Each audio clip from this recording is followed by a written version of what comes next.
I think we're going to start. So first of all, let me say welcome to everybody who's here.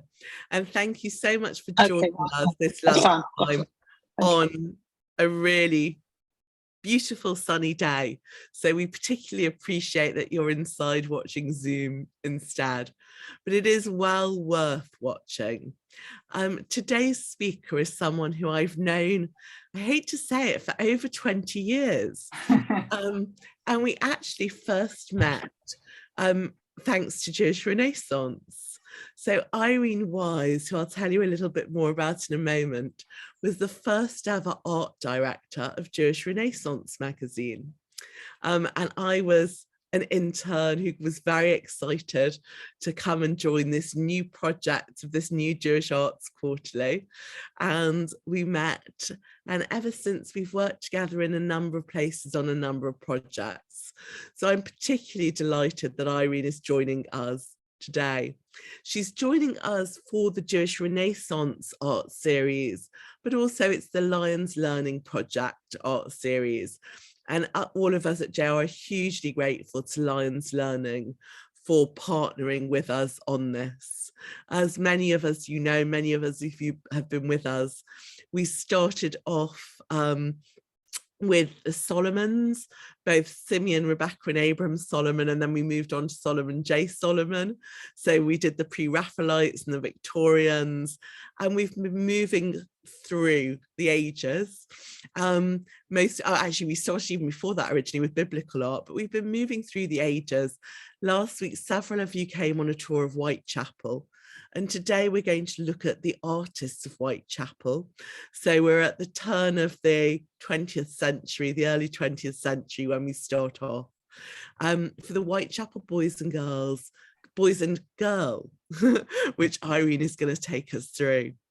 So to give Irene a proper introduction, as well as being the initiating art director of JR, she was senior lecturer in media and culture at the University of Roehampton. She's a fellow of the Imperial War Museum. She's taught for organisations including the British Library, the V&A, British Museum, and any other number of arts institutions, major arts institutions in London. She's also very well known as an artist and illustrator. She's illustrated books and other newspapers. She's illustrated for The Guardian, for Channel 4, for Penguin, for the BBC. She was the lead writer and researcher for the Anne Frank app that Penguin made for iPad. So she's had a hugely wide-ranging and interesting career. But she is primarily an artist, and it's as an artist and art lecturer she's going to talk to us today.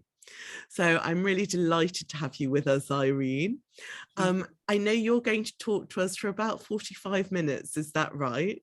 Yes. And then we'll open to a Q&A from the audience. So if people want to ask questions, you have an opportunity then, but also please feel free to put questions and comments in the chat, and we'll also have a look at those a little bit later on. So I hope you enjoy, and Irene, over to you. Thank you. Thanks, Aviva, and thank you to Jewish Renaissance and Lyons Learning Project, and to all of you coming in out of the sunshine to listen to this. It's such a short talk, really, that all I'm going to have time for is a brief biography of each artist, but I will try to show you not just the background and the overview, but also a few influences on their work. And I'm really looking at this as an artist myself.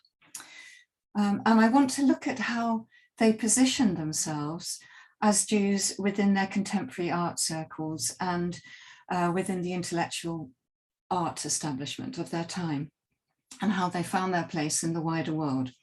Okay, so let's look at who we're talking about.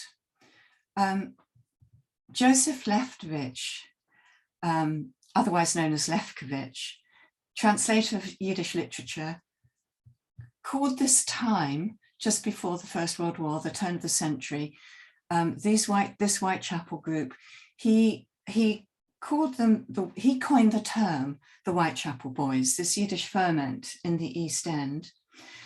He called them the Whitechapel Boys after the event, but they were a group of young writers, intellectuals, as well as the artists, just before the First World War. And Leftovich included himself in that. Leftovich, like some of the others, was vegetarian, which was quite a new political movement at the time. And the group also included the poet John Rodker and the pacifist, they were pretty well all pacifists, the pacifist Samuel Weinstein, otherwise known as Simmy. Samuel Weinstein changed his name to Stephen Winston, and he married Clara Birnberg, who became Clara Winston. And I'm going to be talking about her work here. Isaac Rosenberg was both a poet and an artist, but it's his artwork that I'll focus on, along with 3 other Whitechapel artists.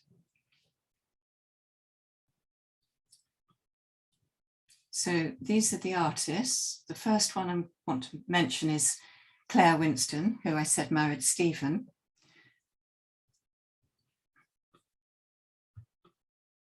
She was born to Galician parents who were in Romania at the time and came to England in 1902. Isaac Rosenberg, I'm sure most of you have heard of. He was the child of Lithuanian immigrants. And then we have David Bomberg, born in Birmingham and came to Whitechapel in 1895. And Mark Gertler a bit later. So just taking each one a little bit. Clara Winston was born Clara Birnbaum in Romania. They'd fled the pogroms in Tarnopil, Galicia, which is now part of Western Ukraine. The Birnbaum family travelled via Romania and later to Germany, and then they came to England. They spoke Romanian and Yiddish at home. She was the only female in the Whitechapel group, and her work was included in the so-called Jewish section at the Whitechapel exhibition of 20th century art held in 1914. And that was a little show put into the small gallery at the Whitechapel. It was co-curated by David Bomberg and Jacob Epstein. And the rest of the work in the show in the upper and lower galleries was divided into styles, but this one actually was labeled Jewish artists. And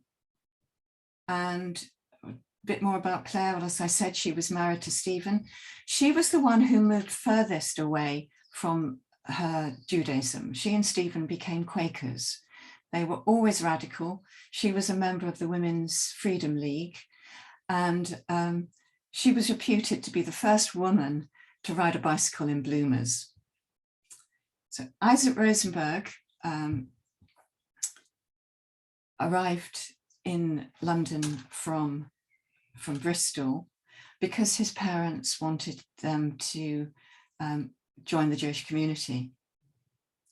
David Bomberg's family, he was the 7th of 11 children, and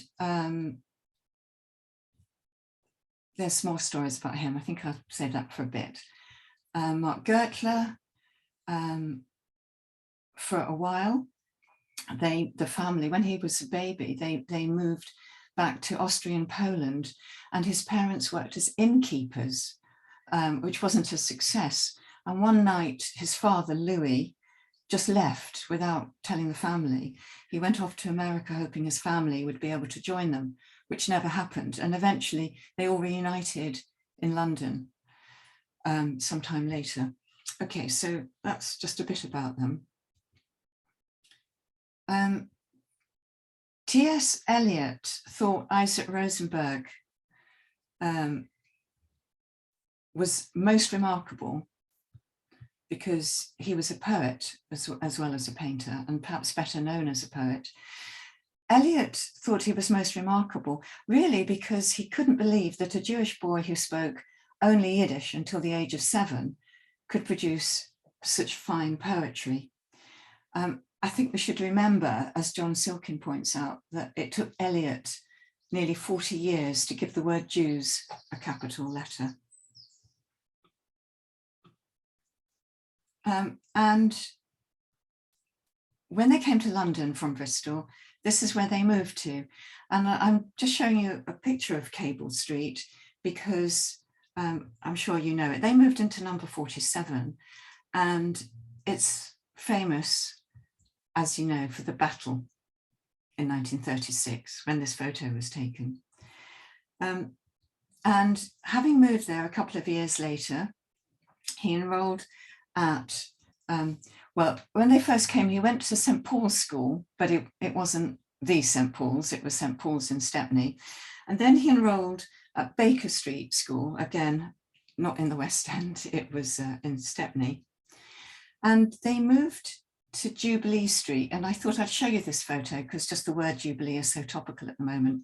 They moved to 58, and this person moved to number 77 for a while. And I thought you might like to put who you know it is in the chat, which actually I don't know if I can get hold of now, but you might want to put out. That's enough about Stalin. I think I'm not going to go near him again. All right, this picture was done by Isaac Rosenberg when he was just 11 years old. So you get some idea of the kind of precocious talent he was even then. At school, his headmaster, Mr. Usherwood, entered this picture into a competition and Isaac won it. And Mr. Usherwood was pivotal in encouraging Isaac to draw and paint. I mean, they must have loved this kid coming in when all the other boys, or just what Stephen Winston said, who was great friends with him at the time. He said they were like Siamese twins. And he said Isaac Rosenberg used to come in and the teachers used to give him specially sharpened pencils because the only thing the other kids wanted to do was fight, you know, and play. But Isaac Rosenberg used to like to stay in quietly and do all this drawing and writing. And it was his headmaster who really pushed him forward. So something you might want to put in the chat, I thought, is whether you had a teacher who particularly encouraged you and to who you feel particularly indebted to. I mean, even if you just write yes, because I could certainly name a few of my own, but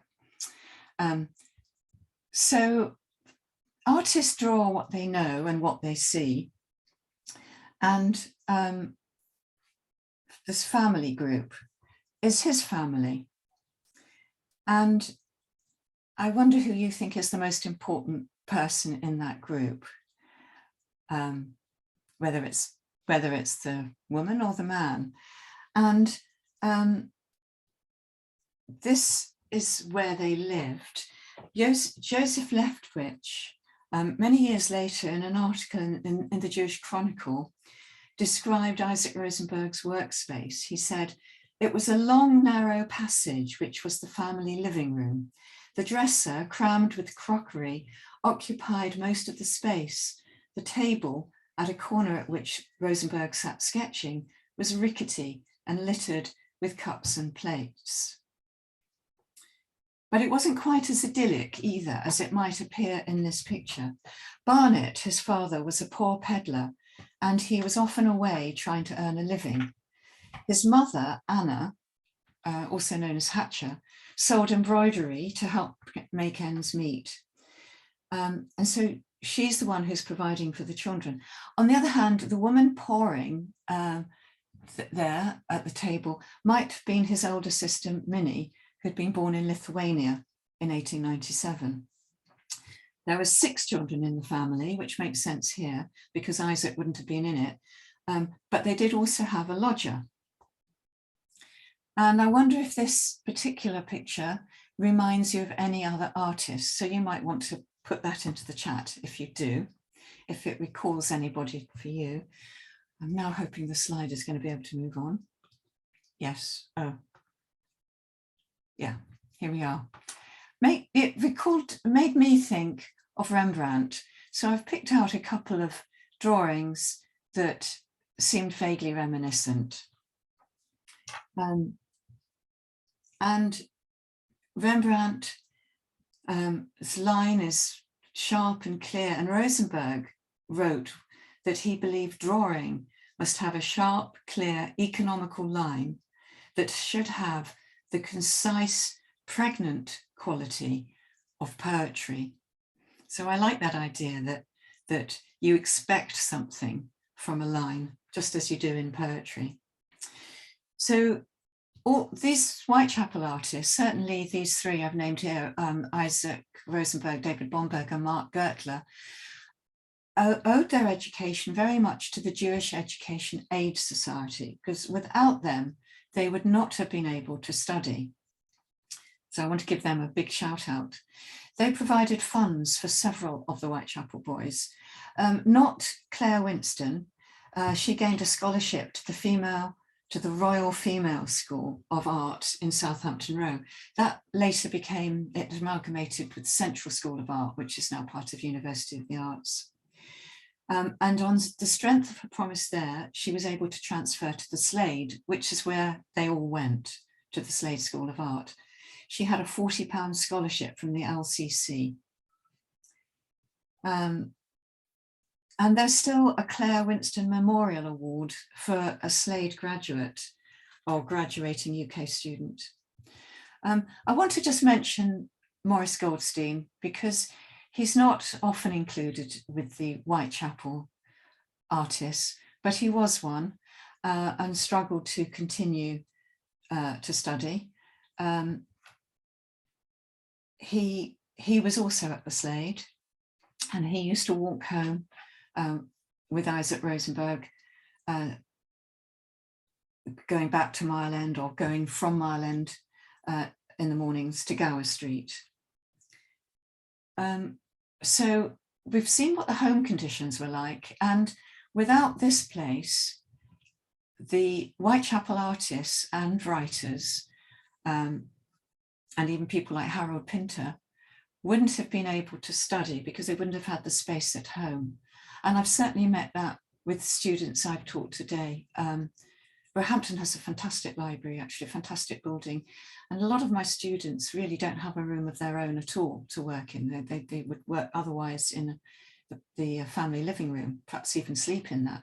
So that kind of reminded me of Isaac Rosenberg, and lovely that they have a plaque for him on the wall.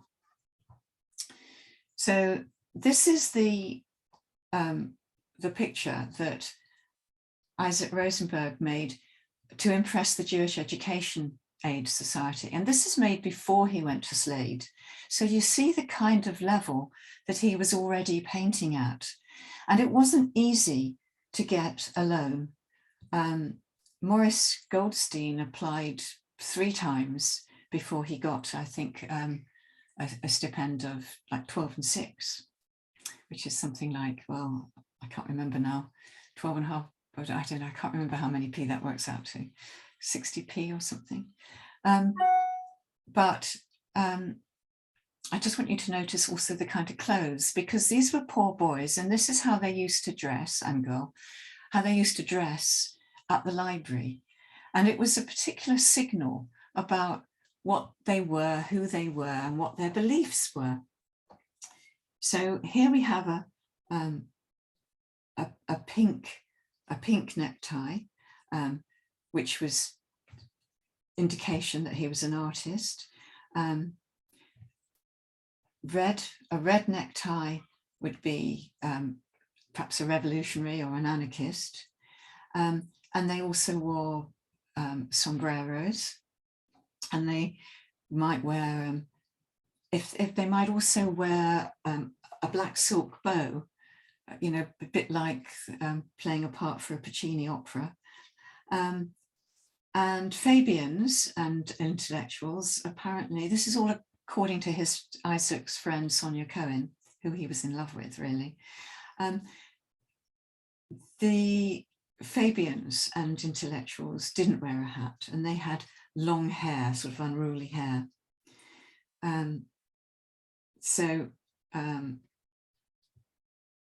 Hats or not were very significant.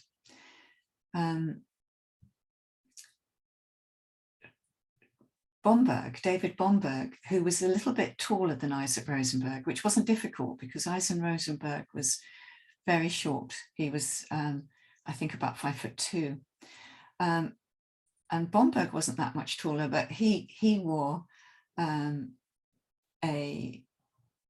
I think a taller hat, like a bowler hat. I think it might have been to make him look taller. And this is where they went, to the Slade. And I could move on to this one to show you some of the people that they were with. A picnic. On the left, on the far left, crouching down is Isaac Rosenberg. I think he might be crouching down in order not to show just how short he is. And in the middle of the back row, with a sort of flamboyant necktie and the kind of bowler looking sort of hat, taller hat, that's David Bomberg. Here. And this is what, this is a comment by Frank Emanuel, one of Isaac Rosenberg's early patrons, about what the Slade was like. He said the atmosphere there was extremely nasty and unhealthy. He says the art produced there was morbid, artificial and unclean, and that influence has not yet dissipated itself. And he wrote that quite a lot later. The influence was bad for any young artist, and doubly so for the already socialistic East End boys, who really required fresh air and sunshine let into their lives to make their lives and achievements healthier and happier.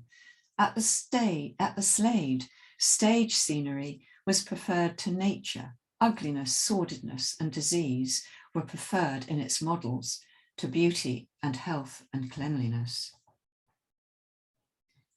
Right, so just a little comment about Isaac Rosenberg being so short. When he signed up to go to war,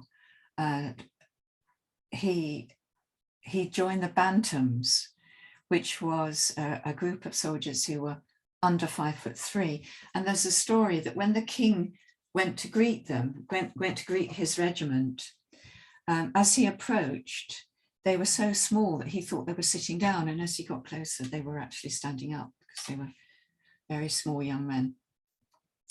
So David Bomberg made this drawing of Isaac Rosenberg, won a prize at the Slade. It was a prestigious drawing prize. And he has reminded us that Isaac is a poet, possibly to slightly belittle the fact that he's an artist. I think he thought he was a better artist than a poet, but that just might have been competition between them. And in the years just before the First World War, David Bomberg was influenced by the work of fellow student C.R.W. Nevinson, Christopher Nevinson, and the dynamic work of the vorticists and futurists who were fascinated by the new machine age. Bomberg embraced this kind of mechanistic abstraction, turning people into simplified, fragmented forms, like you see here. He moved so far in this kind of radical approach that he was actually expelled from the Slade in 1913 because it was just too radical for them.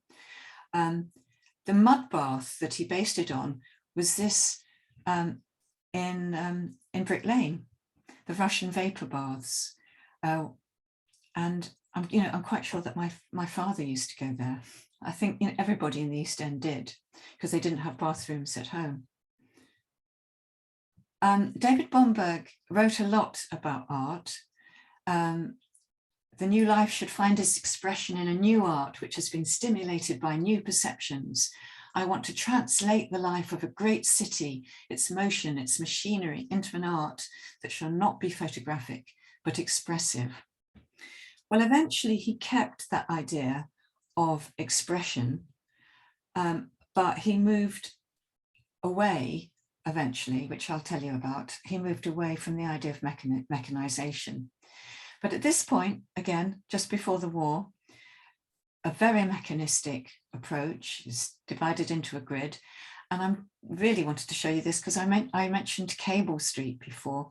And this picture was made from a series of studies. There was a gym, the Judean gym in Cable Street, was where Bomberg's brother went. He was a boxer, interested in boxing, which a lot of Jewish boys were because it was a way of earning money. And this is what this picture inspired. That's what that place inspired, jiu-jitsu, from watching people exercising in that gym. And I mentioned Christopher Nevinson. You can see his work turning these people almost into machines, 1915. But Nevinson, before the war, he was a vorticist, but during the war, he served as an ambulance driver. And because of what he saw, his work also became less mechanistic. This is 1920. And still quite abstracted, but you have more of the vision of the people here. Serving on the Western Front completely changed David Bomberg. His brother was killed. Isaac Rosenberg was killed. They were all killed in the trenches. His friend, the philosopher, critic and poet T.E. Hume, was killed in Flanders as well. In 1917, David Bomberg shot himself in the foot to try to get out of the army. Those self-inflicted wounds were called blighties because it got you back to Blighty, to Britain if you were lucky. And David Bomberg's own father, Louis, had done something similar to avoid conscription in Galicia. That's how desperate the conditions were. So after the war, David Bomberg dropped that kind of mechanical abstraction, always expressionistic. His work then became much more humanistic, and he concentrated much more on landscapes. He called London the Steel City, but he was much more interested in painting nature. And so in a way, again, he was ahead of his time, taking an ecological approach to the countryside.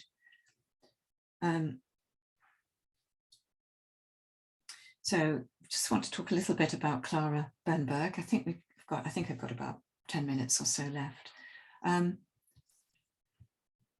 Her work looks quite similar to what we've just seen of David Bomberg's, and she always felt that he copied her, and her work is similar, but she didn't lose sight of the figures being people.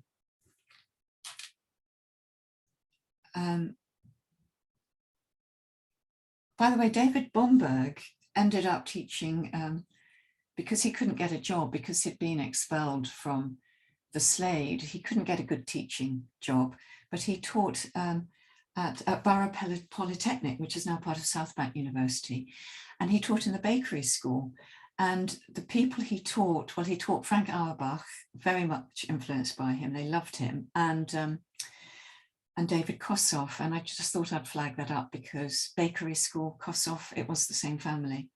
David Kossoff used to describe Bomberg's classes as like coming home. So look, there you can see this is 1912. So she's working around about the same time as David Bomberg is, and possibly even earlier.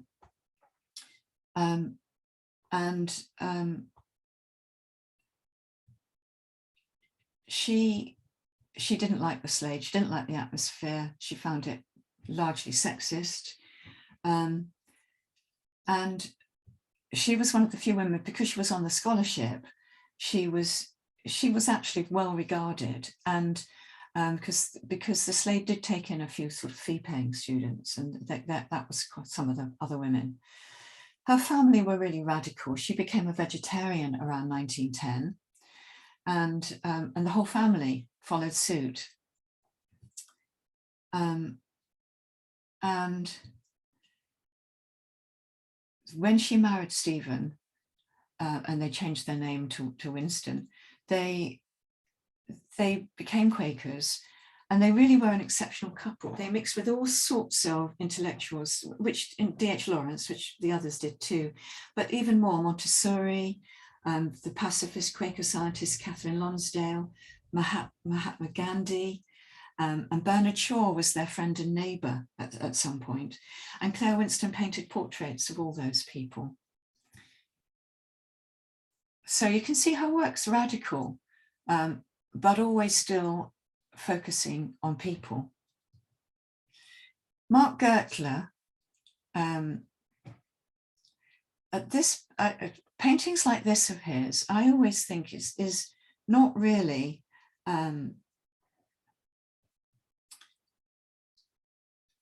how he is himself. I think he's sort of emulating French artists, Cézanne and Renoir. And I've just got a couple here to show you, which I picked out, which his pictures reminded me of. That style. I don't think of this as really being Bomberg, this kind of overblown style.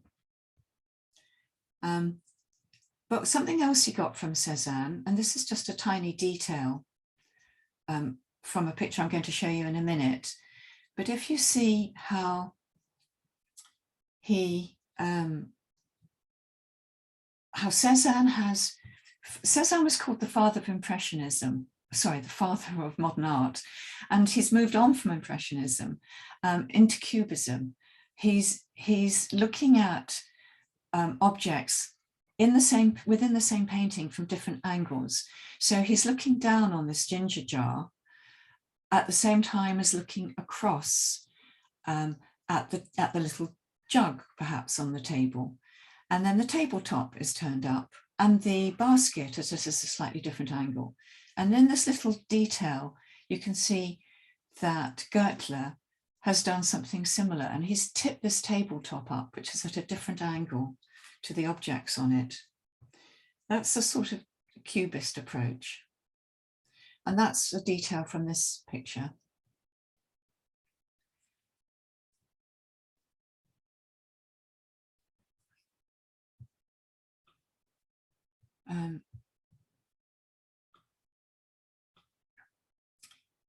And coming back from the Slade, and here we've got a reference to baking again.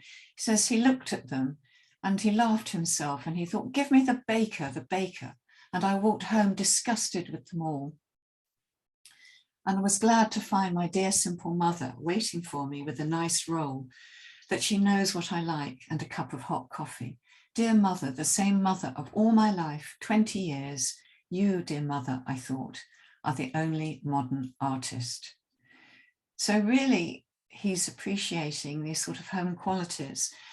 And I presume this picture is kind of based on his parents. He calls it Rabbi and Rebbe Sin, but I think it's really his parents. But you can see how he's influenced by Cubism, with the crockery behind on the wall is very abstracted, and the objects are at a different angle to the table, which almost looks like it's tipped up. That's the influence of Cézanne and Cubism. Now here's another painting of his mother. She sits bent on a chair, deep in thought. Her large hands are lying heavily and wearily in her lap. The whole suggests suffering and a life that has known hardship. It's barbaric and symbolic. Where is the prettiness? Where? So he's drawn to this authentic way of living, but it's hard for him because he's also attracted to the upper classes and the Bloomsbury group, and he never really fitted into them. He was always ambivalent about their attitudes, and always felt like an outsider. He was in love with Dora Carrington, and they did have a brief affair, but she wasn't in love with him. She actually was in love with Lytton Strachey, and Gertler never really got over it.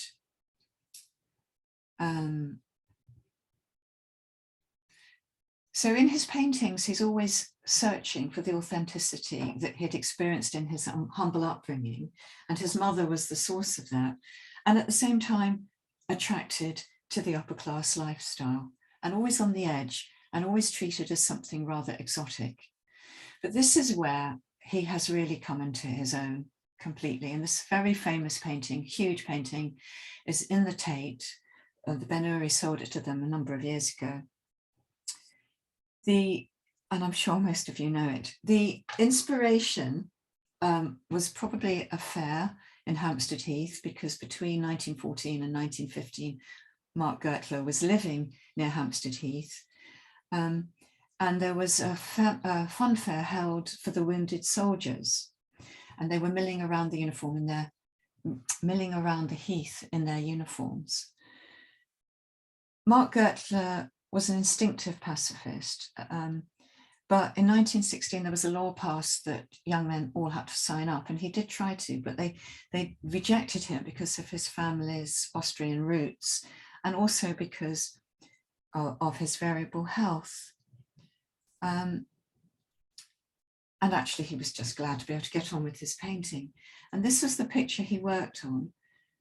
He knew it was never going to sell, and he knew it was uncommercial, but this was something he really painted with his heart, and it shows.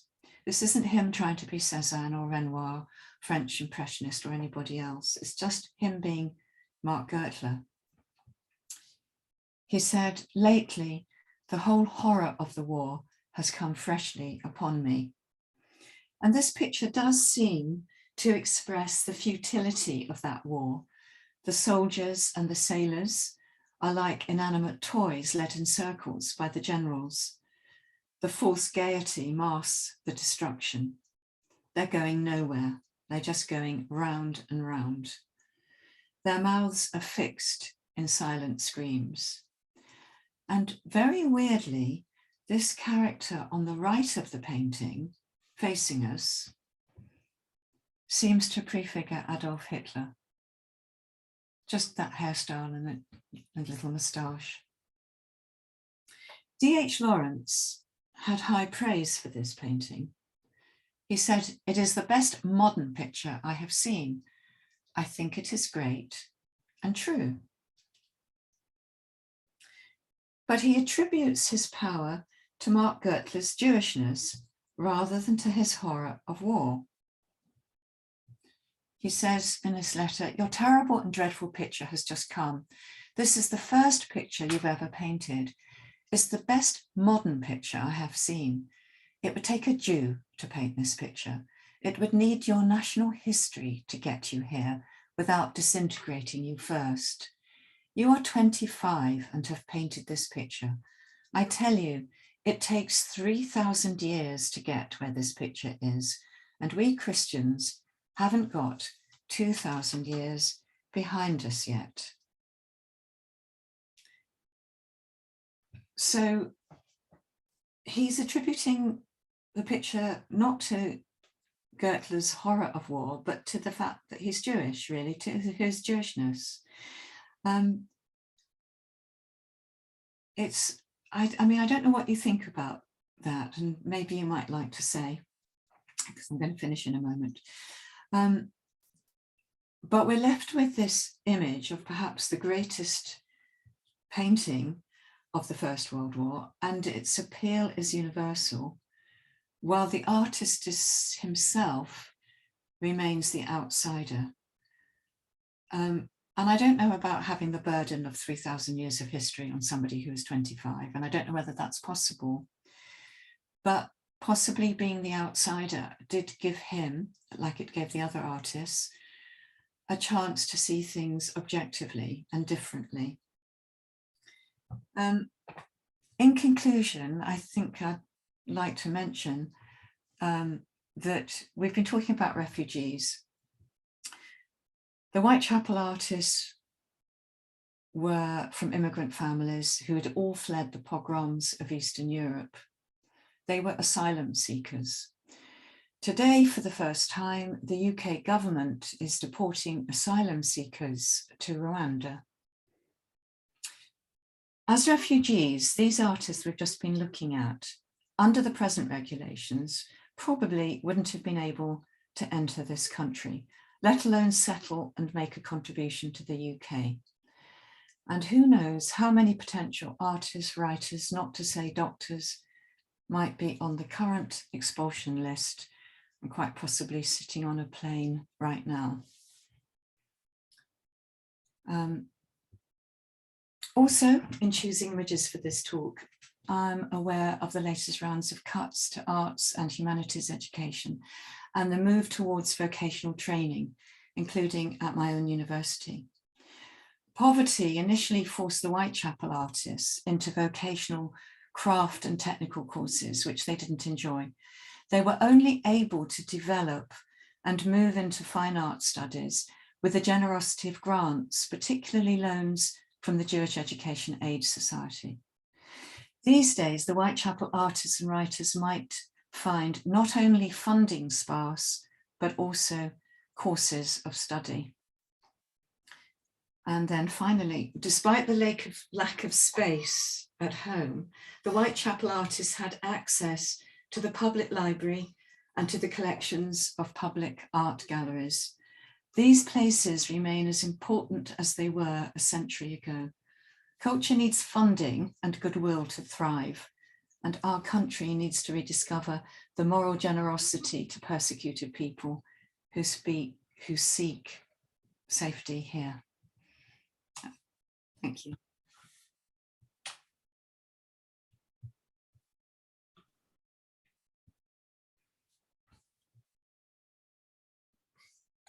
Thank you so much, Irene, for that. Really fascinating, and they are a fascinating group of artists and writers and creatives. Just to say, we just had a message from Henrietta Foster in the chat saying that she agreed with you and that Rwanda is unspeakable. And other people now, Yvonne is saying, well said. You know, people very much agree.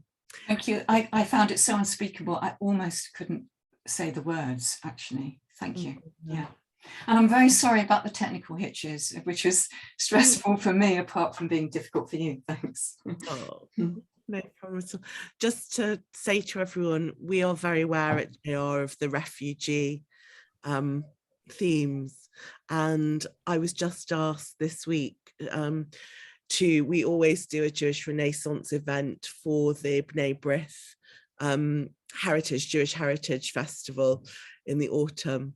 And we've just worked this week and actually agreed that Alf Dubs is going to be our speaker. Oh, great. So I'm hoping that we will take on some of that refugee discussion and maybe campaigning as need be through Jewish Renaissance. But I want to go back to the Whitechapel boys, because that's what today is really about. And of course, the Whitechapel girl too. We have a question from Rabbi Sybil Sheridan, who I'm going to bring on screen. Thank you. Hi, Sybil. Hi, thank you so much. That was absolutely fascinating. I have a question. I was really struck at the beginning. All the artists you mentioned were born in either 1890, 1891 or 1892. It was an incredibly brief period of time. And I wondered what it was about, you know, the situation then that created this sort of hotbed of incredible artists. And what happened afterwards? Were there more? And if there weren't, why not? What happened? That's interesting. I mean, I think I think the East End was just an amazing time, in that period. And the fact that they could meet at the library, so they all knew each other, and some of them went to the same school, like, Stephen Winston and Isaac Rosenberg. So, and the fact that they were the same age, they must have all been influencing each other. But I know it's just this extraordinary flowering. And it's also, I mean, the East End is still an interesting place, and it's still a home of artists, partly because it's cheap, which is also why immigrants went there, of course, and it's always been a place for immigrants. And I think that, immigrants bring a lively culture all the time. But yes, why they were born at that particular time, I don't know. I don't know what was in the air. Yeah, but that's true. And some of them died so young. Mark Gertler killed himself when he was only 41. Isaac Rosenberg died in the trenches and he was 27. But Clara Winston lived to a ripe old age, and so did her husband. I think she was about 90 or something, and I think he was even older. So, well, I think that's a good advert for being a vegetarian, actually, apart from being artists. Okay, but yes, I don't know why it was that particular flowering, but it was an intellectual flowering as well. And that is interesting, because I think, there is a big English tradition of, of painters not being involved necessarily in politics or in writing. And that was something that the German artists did, European artists did, perhaps American artists, not particularly a British tradition, but they were different in that way. I probably have all sorts of people saying that what I've just said isn't true, and that they were, but that's not been my experience. Okay, so thank you. Aviva. Thank you. Yeah, I mean, sorry, I'm just adding myself in. I mean, I also wonder if partly this idea of the group and the reinforcing each other, I mean, it was what is happening right across. There were all the salons. It's happening with the Bloomsburys, it's happening with the Irish writers, it's happening in Europe. We're about to do, I mean, 1922 now is like the height of modernism, it's the centenary. We're about to do an issue of Jewish Renaissance in July that's going to look at all the European Jewish modernists. So I think it wasn't just the Whitechapel boys, it was right across the country and across Europe, if not the world. And of course, what happens is war. That's right. War is devastating, and war destroys that. And people's energy goes into survival rather than to creativity. Yes, but sorry, I was just going to say, at first it's exciting. Before people realise, and that's like Rupert Brooke, and people romanticising it, which has happened until people actually have the experience of it. But it does, and it does speed everything up. Eva, sorry. No, and I just wonder if there's a conversation, and other people might want to join in. And I'm saying this as someone who is trying to support a renaissance of Jewish culture. But of course, there's the two wars. And post-Holocaust, Jewish energy goes into capturing Jewish religious culture. There is a lot of energy into trying to rebuilding a textual tradition and a religious tradition. And I worry that the Jewish cultural tradition gets lost. It doesn't get funded or supported like Jewish text and religious education does. And maybe we need to do that. Maybe that's something we should be looking towards for the future. Because I think the interesting thing, I mean, following what you're saying, I mean, they were not Jewish artists as such. They obviously they were funded by their experience, but I would like to challenge you, Irene. I think all artists are outsiders.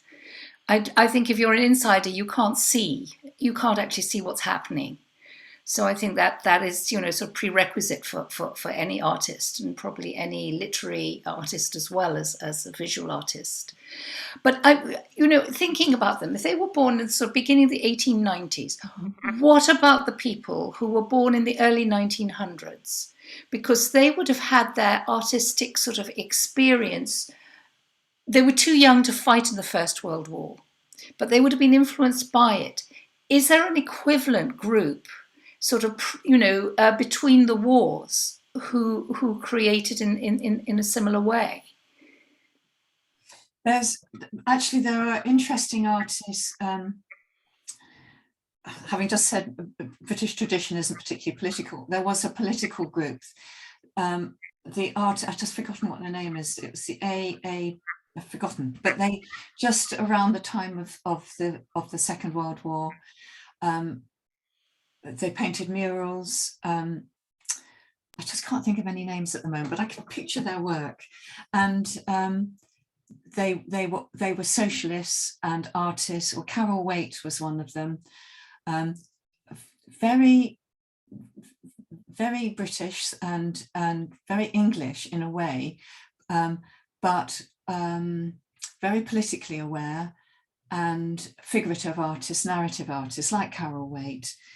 And Edward, I just can't think of his second name from him, Edward Borden, painted the mural that went into 1951 Festival of Britain in the South Bank. When the Tory government took over, they got rid of the mural. They wouldn't leave it up. But those are the artists. Well, people, and again, it's the East End. People like Upham Games, who came to the fore around 1951 at the Festival of Britain. In fact, designed the programme and everything for it. So again, socially aware. So they moved very much into applied arts as well as just being fine artists, making posters, working for the war effort. Leon Kossoff, sorry, but is from the Baker's family, and Frank Auerbach.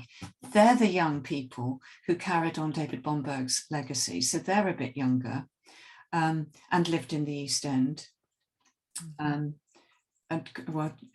Kossoff did. So yes, it does continue, but it's a really interesting idea as well, about who comes next, and also what is going to come next now. Because one of the things I love about all these artists is that they had fantastic traditional skills at the same time as being revolutionary. And yes, you're right, all our artists have to be outsiders to some degree. So they could be experimental, but they also could draw like a dream, really, even at a young age. And I think the two things need to go together. And sometimes they do worry that that tradition is in danger of being lost. And Aviva, talking about funding Jewish culture, that's particularly why I flagged up the Jewish Education Aid Society, because it's fantastic. None of them would have been able to do it without those funds. And I don't know what it became, or what became of it. I couldn't really find out. But it was really tough. You had to go before a board, and the standard of the work was extraordinary. But that's what you had to do to get the funds. They made them work, and they didn't give them a huge amount of money. Nevertheless, they did provide that safety net. Absolutely. And just in terms of what comes next, a little advert, because we've obviously then got not just the British artists, but the Jewish emigre artists who come to Britain post-World War. And this Thursday, Monica Bohm-Duchan's been going to be leading a group to the exhibition at the Barbican, looking at just that. I'm going to just we have one more question, and we've just got a few minutes. So I'm just going to bring Henrietta in, who wanted to ask a question. Let me ask her to unmute. Thank you very much, Henrietta. That was a great talk. It reminded me, I studied these artists at university, so I mean, and I'm old, so we have certainly been studying them for a long time. Sure. But I think what I remember about university and what excited me and still excites me about them is just how fresh they were, and how incredibly radical they were, and how also they were in touch with quite a lot of European art movements like Futurism. I mean, not just the Vorticists, but also the people like Clara, and also David Bomberg, who I've loved all my life. I mean, I think he's just an exceptional artist, certainly his early work. But I wonder why that, and I suppose it's partly death, it's partly the horror of the war, but why that moved away, why that really exciting movement just fizzled out, and why. And I suppose the other thing I wanted to say, and it's maybe a silly thing to say, is these people came in the 1890s when, of course, all the people were fleeing the pogroms, weren't they? And it was the first big movements to this country in the late 80s, early 90s. And I suppose that what they'd seen, I mean, you talked about Bomberg shooting himself in the foot. Well, one of the reasons for the pogroms were people were desperately trying to get out of Russia so they wouldn't be conscripted into the Tsar's army. And I think that, that the horror of what they had seen in Lithuania and Ukraine and places, which of course sadly is what's happening now, is it must have had some kind of influence on their art, or one of the stories that they heard at home had an influence on their art. Yeah, thank you. I agree with all of that. Good. I do, actually. And I wonder if that excitement, that real excitement before the war, it's partly that heritage, but it's also being young, and it's a bit like the Beatles, did they ever write anything quite as exciting again as they get older? Does anybody, and there's something about that youth and that excitement, but then that dreadful disillusion that the war was just so terrible, and it was experienced, like Philip Larkin said, never such innocence again. And there was no more innocence after the First World War, and everybody knew somebody who'd been affected by it. And, in that case, people from their own circle. And also David Bomberg, by the way, died in poverty. His reputation was only, it's only with Richard Cork curating an exhibition, I think in 89, about 30 years after his death, really, that he took off again. So all the time they're battling poverty. Mark Gertler made that painting. He was incredibly poor, and he made it despite the fact that he really needed money and he knew it wouldn't sell. But there were some great patrons. But then again, like Mark Gertler fell out with his patron, with Edward Marsh, because Edward Marsh was secretary to Winston Churchill. And just checking with Aviva, just making sure I got that right. I know Aviva knows that. And then, Mark Gertler was a pacifist, and so they fell out over that.